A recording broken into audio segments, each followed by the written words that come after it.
الله أكبر الله أكبر الله أكبر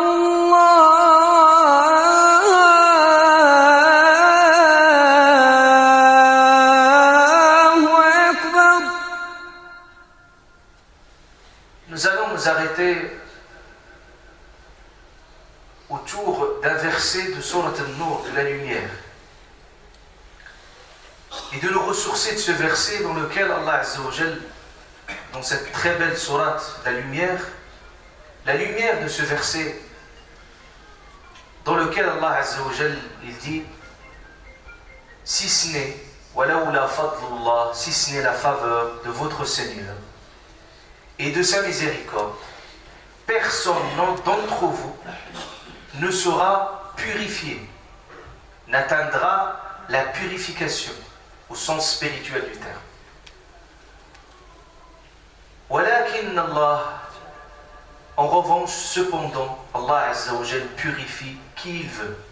Allah entend, il sait tout, il entend tout, subhanahu wa ta'ala.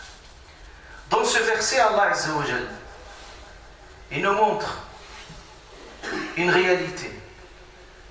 C'est que personne d'entre nous, personne, ne pourrait avoir la prétention de faire et de pouvoir faire ce qu'il fait juste par son propre effort personnel. Allah Azza wa Jal ici nous montre une chose importante.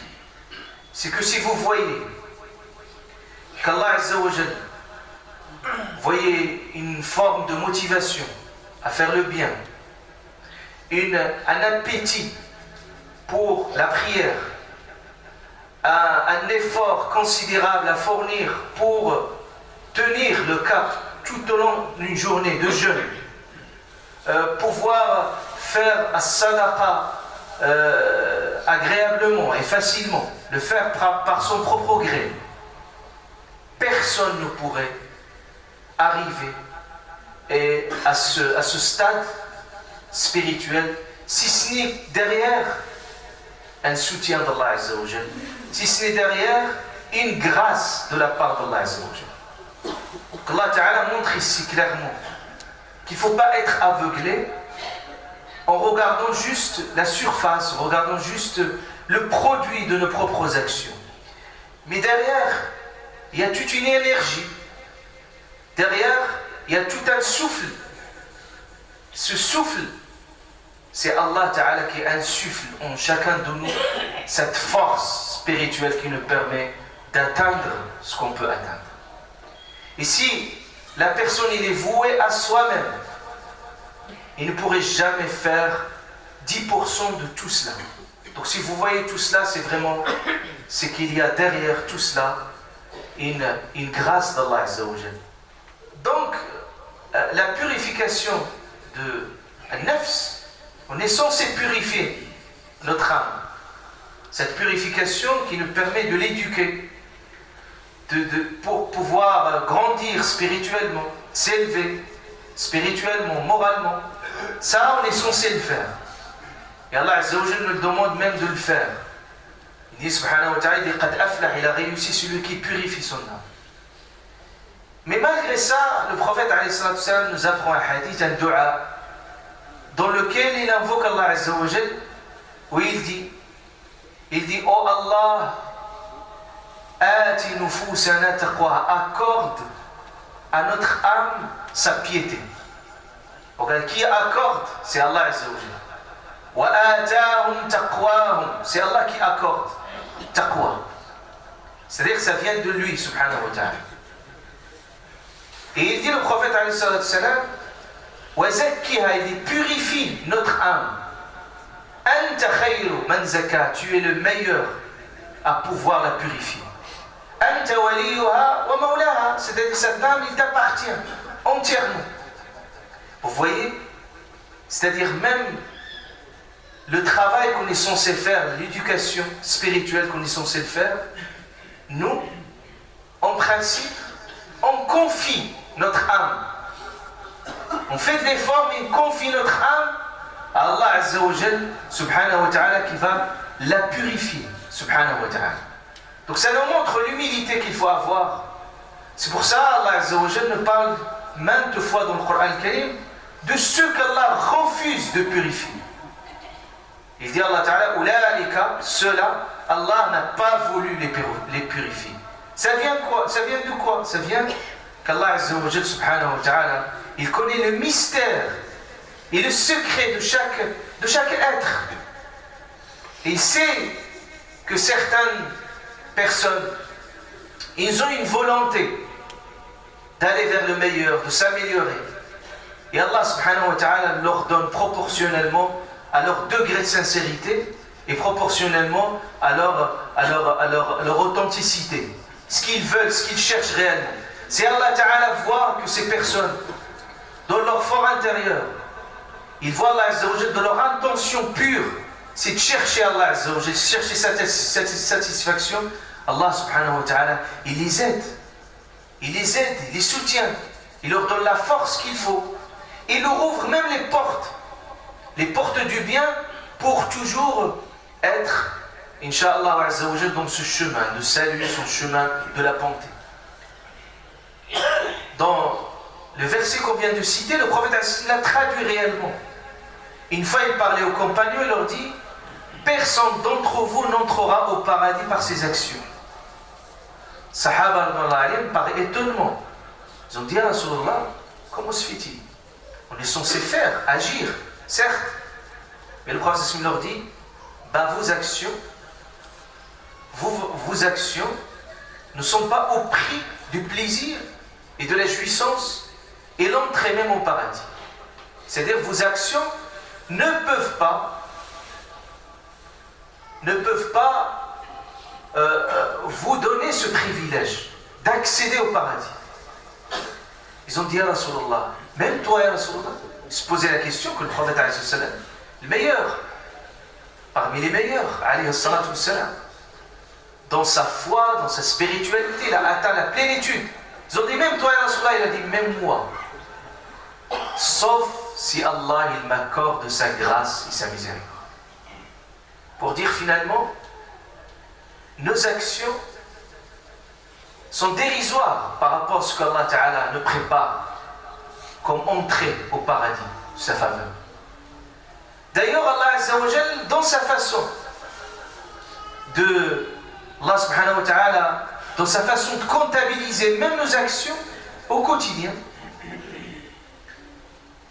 toujours quand on fait une bonne action, auprès d'Allah Azza wa Jal, jamais une action égale une action. Toujours une action égale 10 fois 70, parfois 700 fois, parfois des millions, sans compter, fonction de la sincérité, de l'authenticité de tout un chacun. Par contre, si vous faites une mauvaise action, Allah Ta'ala vous accorde une mauvaise action. Et même si cette mauvaise action, vous voulez le faire, et vous vous retenez à la dernière minute, vous ne voulez pas le faire, parce que vous vous dites c'est pas bon de le faire, Allah Azza wa Jal me voit en train de faire les péchés. Allah Ta'ala, il vous accorde, il salue même votre bonne intention, il vous accorde une hasana en retour. Il nous dit: Ma yaf'alu Allahu bi'adhabikum in shakartum wa amantum wa kana Allahu shakiran alima. Regardez la beauté de ce verset. Allah Ta'ala nous dit: qu'est-ce que Allah veut de votre châtiment? Qu'est-ce qu'Allah Ta'ala va gagner de vous châtier? In shakartum, si vous êtes reconnaissant et vous êtes croyant. Allah Ta'ala reconnaît, shakir, il reconnaît tout ce que vous faites.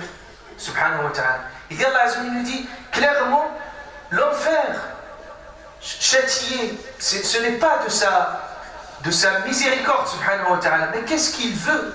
Allah Subhanahu wa Ta'ala ne veut pas de votre châtiment, ne veut pas aussi de votre peine. Non, Allah ne veut pas de cela. Allah Subhanahu wa Ta'ala: Wallahu yuridu an yatuba alaykum wa yuridu alladhina yattabi'una ash-shahawati an tamilu maylan 'azima. Yuridu Allahu an yukhaffifa 'ankum wa khuliqa al-insanu da'ifa. Allah Subhanahu wa Ta'ala dit clairement de ce verset, Allah veut vous purifier. Et ceux qui veulent vous dévier dans le mauvais chemin. Ils veulent vous entraîner dans la passion. Allah, subhanahu wa ta'ala, il veut vous alléger parce qu'il sait que vous êtes faible. Alhamdulillahi Rabbil Alamin, Ar-Rahman Ar-Rahim, Malik Yawmiddin, Iyaka na'budu wa iyaka nasta'in, Ihdina as-sirata al-mustaqim, صراط الذين أنعمت عليهم غير المغضوب عليهم ولا الضالين آمين.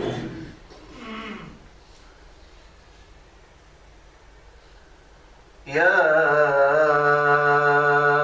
أيها الذين آمنوا استجيبوا